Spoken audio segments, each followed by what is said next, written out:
চুপ করে বসে, আল্লাহ আমি আসলে কি ছিলাম, কোথা থেকে আমি আসলাম। আল্লাহ দুনিয়াতে কত কুকুর বিড়াল ছাগল তুমি আমাকে বানালে, আমার কোনো আপত্তি ছিল না। রাস্তার মধ্যে কুকুরের বাচ্চা হলো, ভ্যানালা বাঁচাতে বাঁচাতে উপর দিয়ে চলে গেল, মরে শেষ। আমি তো এরকম হতেই পারতাম, তুমি এত কিছু না বানায় আমাকে মানুষ বানাইছো। খালি মানুষই বানাও নাই আল্লাহ, কত মানুষ দুনিয়া আমার আশপাশে আছে, সেখান থেকে তুমি অটোমেটিক আমাকে ইমানদারের ঘরে জন্ম দিছো। আমি কালেমা নিয়েই আসছি আল্লাহ। অথবা আল্লাহ তোমার প্রশংসা, আল্লাহ তুমি আমাকে এই কালেমার উপর অটল অবিচল রাখো। আমি কৃতজ্ঞতা আদায় করতে পারি না আল্লাহ, কালেমার হক আদায় করতে পারি নাই, কিন্তু তাই বলে তুমি আমাকে মাহরুম করো না, তুমি এই ইমানের উপর আমাকে মৃত্যু দাও। আপনি বারবার এটা বলবেন, আল্লাহ আপনাকে বরকত দান করবেন। এইটা আমাদের নাই ভাই। এই জন্য আমি বলবো আপনাদের কাছে, আসেন আমরা ইমান আল্লাহ যে দিল, এই ইমানের আল্লাহর কৃতজ্ঞ হই। পারবো না ইনশাআল্লাহ? ভাইয়ের সাথে আমার দেখা হলো, ভাই বললেন আপনাকে পেয়ে আমার ভালো লাগলো, আমার গায়ের পশম দাঁড়ায় গেল। এই আনন্দটা কোথার থেকে আসলো? হৃদয়ে তার টাচ করছে, ব্রেনে একটা সিগন্যাল গেছে, এই জন্য কিন্তু এই আনন্দটা লাগছে তার, ঠিক না? তো আমাদের জীবনের অন্যতম আনন্দ কি?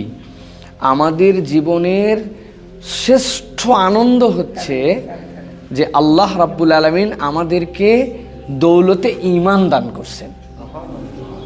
আমাদের সবচেয়ে আনন্দের টপিক কি? ঈমান। বলেন কি নাম? ঈমান। আল্লাহ কোরআনে জিজ্ঞাসা করছেন, কুল হাল ইয়াস্তাউইল্লাযীনা ইয়ালামুন ওয়াল্লাযীনা লা ইয়ালামুন, যে জানে আর যে জানে না এই দুই দল কি এক হতে পারে?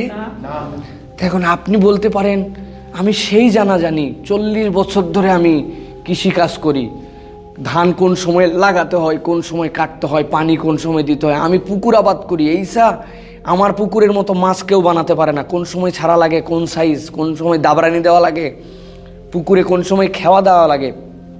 পুকুরে অনেক সময় মিশামিশি খেওয়া দেয় না ভাই? কি জন্য মিশামিশি খেওয়া দেয় বলেন তো?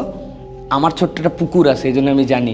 মিশামিশি খেওয়া দেয়, মাছ যদি বসে থাকে তাহলে মাছ বড় হবে না, মাছকে দৌড়ানো লাগবে, এই জন্য মিশামিশি খেওয়া দেয়। তাহলে এটা একটা জ্ঞান। এখন বলবেন এই জ্ঞান কি? আল্লাহ বলছেন এই জ্ঞান যার আছে আর এই জ্ঞান যার নাই, এই দুই দল কি এক? আল্লাহ এই জ্ঞানের কথা এখানে বলেন নাই। আল্লাহ বলছেন তোমাদের মধ্যে যে আল্লাহকে চেনে, ঈমানকে চেনে, আল্লাহ আল্লাহ রসুলের পরিচয় যে জেনে গেছে, সেই লোক আর যেই লোক আল্লাহকে চেনে না, এই দুই লোক কখনো এক হতে পারে না। আমাদের টাকায় কম হতে পারে, সামর্থ্যে কম হতে পারে, আমাদের দুনিয়াবি হয়তো স্ট্যাটাস নাই, আমার ওরকম আমার জামা কাপড়টা অত সুন্দর না, কিচ্ছু যায় আসে না।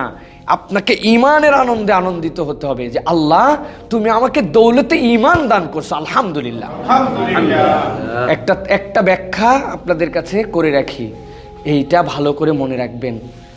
আল্লাহ যে বলছেন লা ইন শাকারতুম লা আযীদান্নাকুম ওয়া লা ইন কাফারতুম ইন্না আযাবি লাশাদীদ, তুমি বান্দা আমার যদি প্রশংসা